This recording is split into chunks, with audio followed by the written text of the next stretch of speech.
Good morning students. आज की physics online class में बीएससी पार्ट फर्स्ट सेकंड के स्टूडेंट्स का स्वागत है। हम मैथमेटिकल फिजिक्स पढ़ रहे हैं जिसमें कि आज के लेक्चर का टॉपिक है कर्ल ऑफ अ वेक्टर। हमने आपको कर्वीलीनियर कोऑर्डिनेट सिस्टम के बारे में बहुत कुछ पढ़ाया। फिर उसके बाद हम उनकी एप्लीकेशंस यानी ग्रेडियंट, डाइवर्जेंस, लाप्लाशियन ऑपरेटर और इस चैप्टर में कंसीडर कर रहे हैं कर्ल की यदि हमारे पास कोई भी ऑर्थोगोनल कर्वीलीनियर कोऑर्डिनेट सिस्टम है तो उसके अंदर हम किसी वेक्टर का कर्ल किस तरीके से डिफाइन करेंगे और उसको कैलकुलेट करेंगे। ठीक है, तो शुरुआत करते हैं कर्ल की डेफिनेशन से कि कर्ल जो है उसको हम एक तो किसी भी वेक्टर के लिए डिफाइन करते हैं। ठीक है, दूसरा कि इसमें हम निकालते हैं उस वेक्टर का लाइन इंटीग्रल। ठीक है, तो पहले हम डेफिनेशन पढ़ने से पहले हम थोड़ा सा ये लाइन इंटीग्रल के बारे में पढ़ रहे हैं क्योंकि ये डेफिनेशन इंपॉर्टेंट है कि लाइन इंटीग्रल का रोल कर्ल में बहुत ज्यादा है, इंपॉर्टेंट है। तो देखिए कि हम यदि मान लीजिए कि कोई भी एक डीएल क्लोज्ड पाथ हम मानते हैं एट द पोजीशन पी। ठीक है, किसी भी बिंदु P पर यदि हम डीएल कोई क्लोज्ड पाथ एक बंद पथ की कल्पना करते हैं जो कि एक वेक्टर फील्ड A में स्थित है।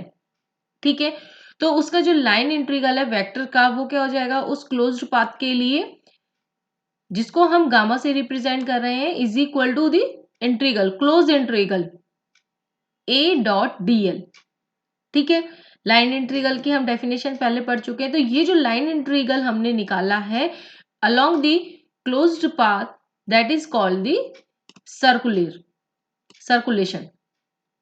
ठीक है, ये जो हमारे पास हमने गामा निकाला है इसको हम कहेंगे सर्कुलेशन।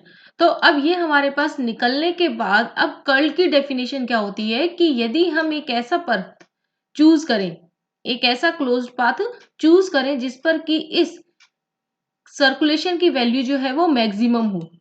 यदि हम एक ऐसा सरफेस या क्लोज पाथ को हम इस तरीके से चूज करते हैं द लाइन इंटीग्रल और द सर्कुलेशन बिकम्स मैक्सिमम, इसकी वैल्यू क्या हो जाए मैक्सिमम हो जाए, तो उस स्थिति में या उस कंडीशन में हम क्या करेंगे कि रेशो लेंगे किस किस का, लाइन इंटीग्रल का और टू द एरिया, यानी उस क्लोज्ड पाथ को कवर किए हुए जो एरिया है जो कि होना चाहिए लगभग 10:0। ठीक है, यानी बहुत कम होना चाहिए। तो उन दोनों का जो रेशो है, देखिए डेफिनेशन के बाद मैंने फॉर्मूले के फॉर्म में भी दिखा रखा है कि यदि ये हमारे पास तो हो गया मैक्सिमम, यहां पर देखिए लाइन इंटीग्रल की वैल्यू हो गई मैक्सिमम, रेशो लिया हमने लाइन इंटीग्रल का डीएस से, कब, जबकि लिमिट डीएस टेंड्स टू 0 है।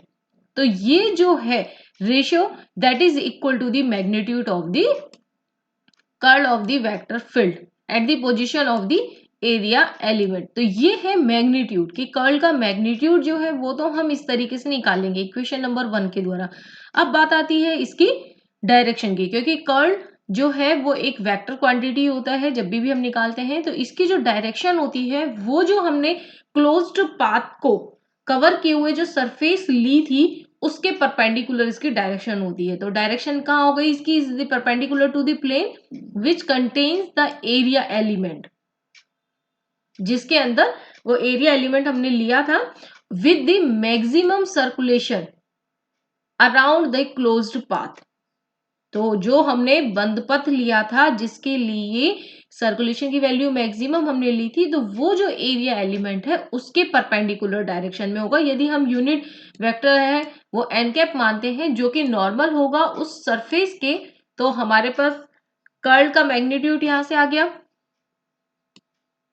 Dot n cap is equal to, हमारे पास इस तरीके से हम इक्वेशन नंबर 2 से निकाल सकते हैं जो कि जो होल कर्ल ऑफ ए है उसको रिप्रेजेंट कर रहा है। ठीक है, तो ये बात हो गई डेफिनेशन की। अब हम इसको निकालेंगे किस तरीके से, तो निकालने के लिए हम क्या कर रहे हैं कि हमने एक इस तरीके से एक ऑर्थोगोनल कर्वीलिनियर कोऑर्डिनेट सिस्टम जो है जिसमें कि u1 u2 u3 जो है तीनों ही परपेंडिकुलर हैं, जिनमें कि उनके जो एलिमेंट्स हैं वो h1 d u1 H2DU2 हमने लिए हैं। अब देखिए इसमें हमें किस तरीके से करना है कि हम तीनों ही जो इनके कंपोनेंट्स हैं उनको हम अलग अलग निकालेंगे, यानी कि U1, U2 और U3 डायरेक्शन में जो इनके कंपोनेंट्स होंगे उनको अलग अलग निकालेंगे। अभी हम बात कर रहे हैं U3 कंपोनेंट की, ठीक है।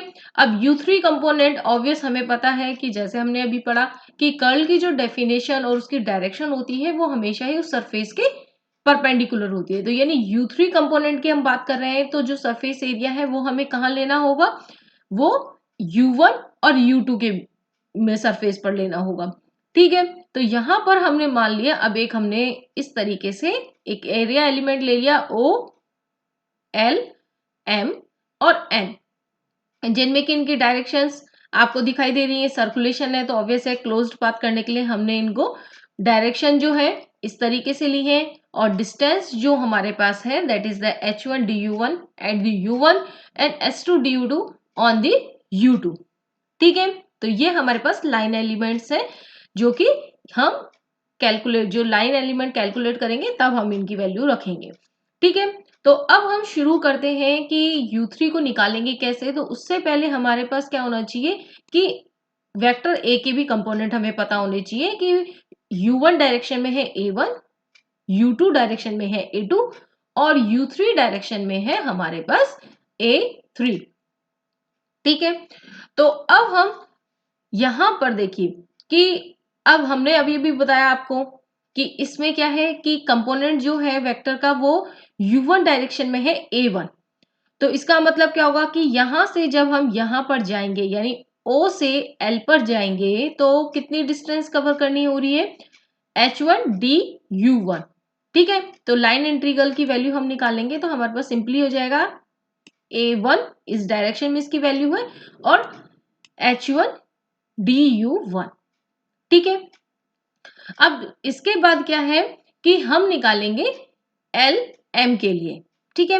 तो एल एम के लिए यानी कि ये कौन सी डायरेक्शन हो गई, U2 डायरेक्शन हो गई, ठीक है। तो U2 डायरेक्शन में इस पॉइंट पर आने के बाद देखिए यहां पर इस पॉइंट के आने के बाद इसमें जो changes with respect to U2 है कि rate of change in line integral in the direction of U2, तो दैट इज इक्वल टू क्या हो जाएगा कि इस पॉइंट पर L पॉइंट पे जो इसकी वैल्यू थी A1 H1 DU1 उसके रेस्पेक्ट में इसमें जो रेट ऑफ चेंजेस है M तक, जो कि डिस्टेंस ये कवर कर रहे हैं यहां तक H2 DU2, तो उसके रेस्पेक्ट में हम क्या कर देंगे, इसका पार्शियल डिफरेंशियल कर देंगे, ठीक है। रेट ऑफ चेंज इस तरीके से निकालते हैं।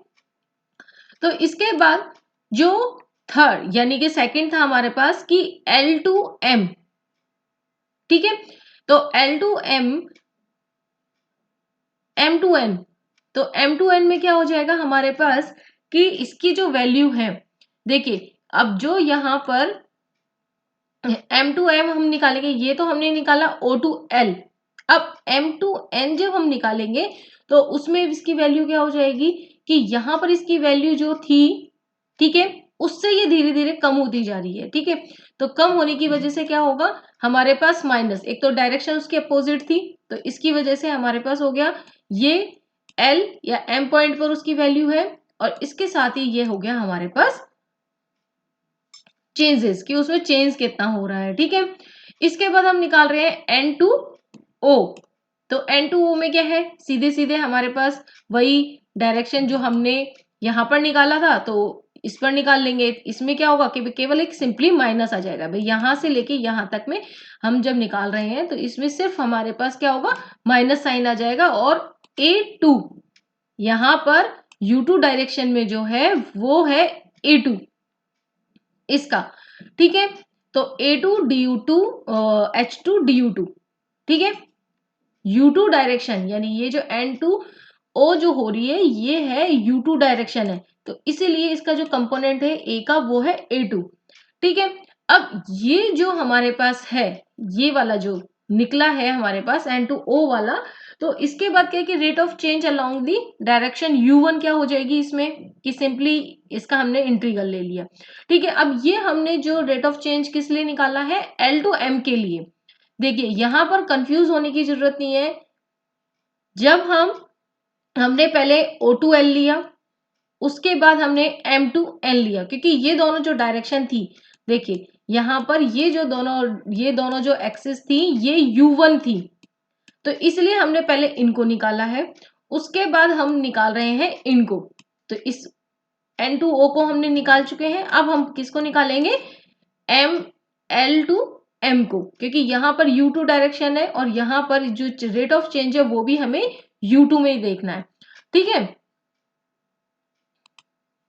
तो L2M कितना हो जाएगा हमारे पास, सिंपली जो हमारे पास इसकी वैल्यू आई थी दिस प्लस इसमें जो चेंजेस हो रहे हैं। अब यहाँ पर देखिए हमने प्लस साइन लगाया, इधर माइनस था क्योंकि डायरेक्शन अलग थी, लेकिन हमने यहाँ पर प्लस साइन ही लिया है क्योंकि इनकी जो डायरेक्शन है L2M की वो U2 की डायरेक्शन ही है, तो इसलिए हमें माइनस लगाने की जरूरत नहीं है। तो हमारे चारों डायरेक्शंस में जो हमारे पास एरिया था उसकी चारों साइड्स के लिए हमने निकाल लिया है। तो अब हमारे पास जो लाइन इंटीग्रल आएगा that is equal to the along the closed path OLMNO is equal to the sum of the line integrals of the vector field along their sides, कि जो उनकी साइड्स हैं, तो देखिए होल जो आपके पास लाइन इंटीग्रल आने की वैल्यू आया है वो है O2L, L2M, M2N और N2O, ठीक है।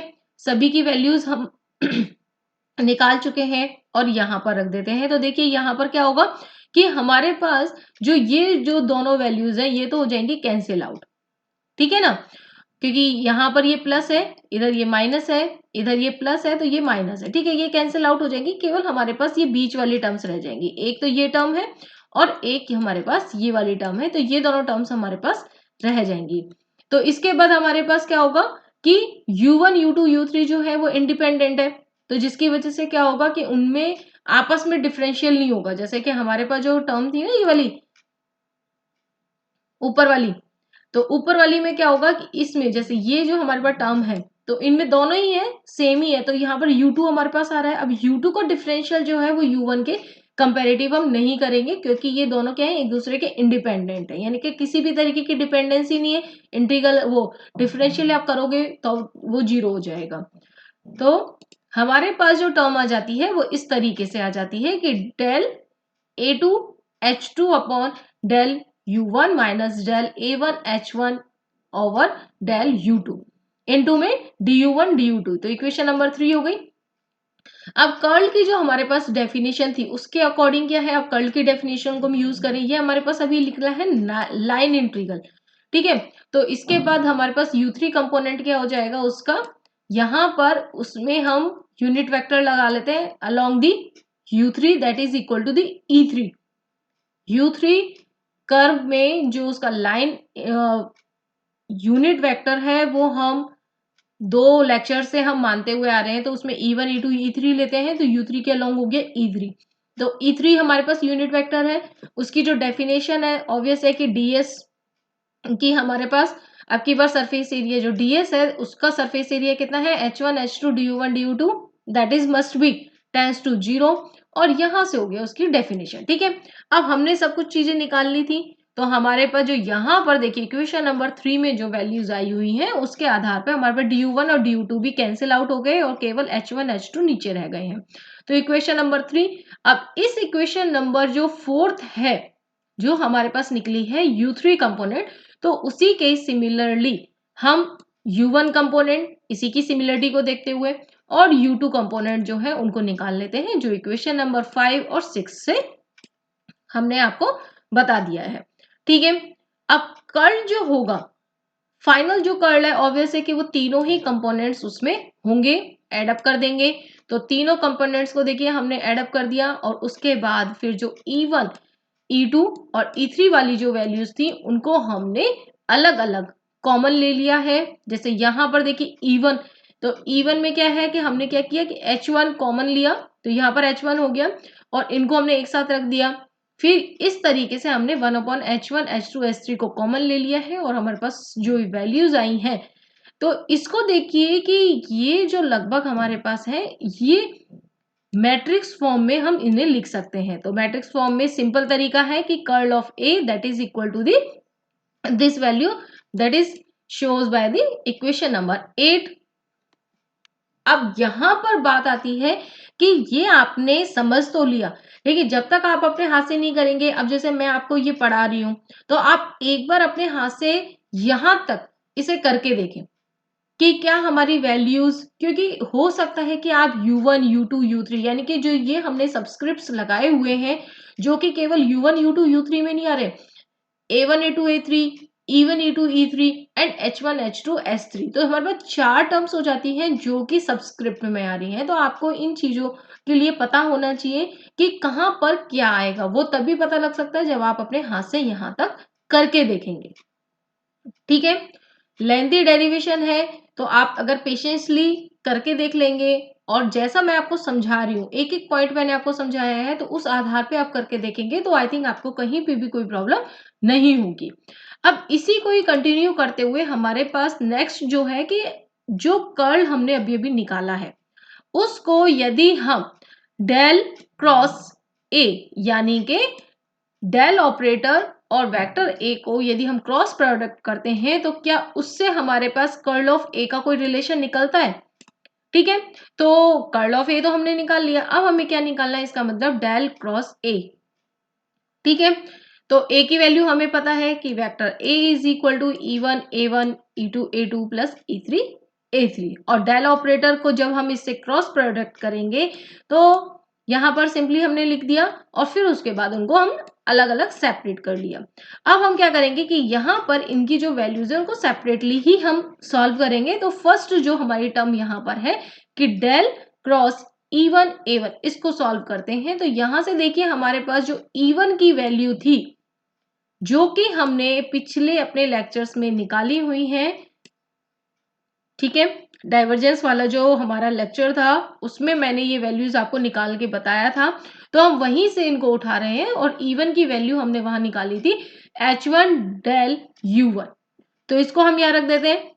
अब देखिए इस टर्म में हमारे पास दो चीजें हो गई, एक तो हमने मान ली phi is equal to A1 H1, और जो हमारे पास डेल U1 था उसको हमने मान लिया B1 बी, वेक्टर बी। तो हम किसको यूज करेंगे, वेक्टर आइडेंटिटी को यूज करेंगे कि डेल क्रॉस फाई बी, यानी कि अगर एक स्केलर प्रोडक्ट के साथ वेक्टर है और उसको हम डेल के साथ क्रॉस प्रोडक्ट करते हैं, तो उसके लिए जो आइडेंटिटी है that is equals to this. अब यहां पर क्या करेंगे, हम फाई और बी की वैल्यूज को दोनों को हम रख देंगे अपनी अपनी जगह पे जो हमारे आइडेंटिटी में आई हुई है। तो उसके बाद देखिए हमारे पास ये वाली टर्म, इसमें क्या है कि ये लास्ट वाली जो टर्म है that is equal to the zero, कि del cross del U1 that is equal to zero. ठीक है, तो यहां पर ये जीरो होने का मतलब है कि भाई जो फर्स्ट वाली टर्म है वो हमारे पास रह जाएगी। ठीक है, यानी कि जो फर्स्ट टर्म हम सॉल्व कर रहे थे that is equal to this. ठीक है, यहां तक निकल गया। अब इसके बाद क्या होगा कि डेल ऑपरेटर, अब डेल ऑपरेटर अभी तक हम केवल इसको डेल सिंबल सिंबल फॉर्म में लिख रहे हैं, अभी हमने सॉल्व नहीं किया है। तो अब हम इसको सॉल्व करते हैं, तो डेल ऑपरेटर की वैल्यू हमने यहाँ पे लिख दी। अब देखिए यहाँ पर तीन क्रॉस प्रोडक्ट्स हमारे पास हो जाएंगे, E1 cross E1, E2 cross E3 E1 and E3 cross E1। तो अब हम यूज करेंगे हमारे जो ऑर्थोगोनल कोऑर्डिनेट सिस्टम में जो क्रॉस प्रोडक्ट की प्रॉपर्टीज है उनको, कि देखिए इसमें क्या होगा कि क्रॉस प्रोडक्ट में आपको पता है कि यदि सेम वेक्टर से हम करते हैं क्रॉस प्रोडक्ट तो जीरो होता है, और जो अगर 90 डिग्री है तो यहाँ पर ये टर्म्स हमारे दी हुई है जो आपने पहले भी पढ़ी हुई है। ठीक है, तो यहां से हम जब सॉल्व करते हैं तो फर्स्ट टर्म जीरो हो जाएगी, सेकेंड टर्म में आ जाएगा -E3 और थर्ड टर्म में आ जाएगा E2। तो देखिए हमने रीअरेंज कर लिया इसको, तो हमारे पास डेल क्रॉस A1 की वैल्यू आ जाती है दिस, और जिसको कि हम वापस से 1/H1 H2 H3 को अगर हम कॉमन ले लेते हैं तो हमारे पास ये टर्म आ जाती है। ठीक है, इक्वेशन नंबर 11A। अब हम क्या करेंगे कि इसी तरीके से सिंपली बाकी की टर्म्स को हम निकाल लेंगे।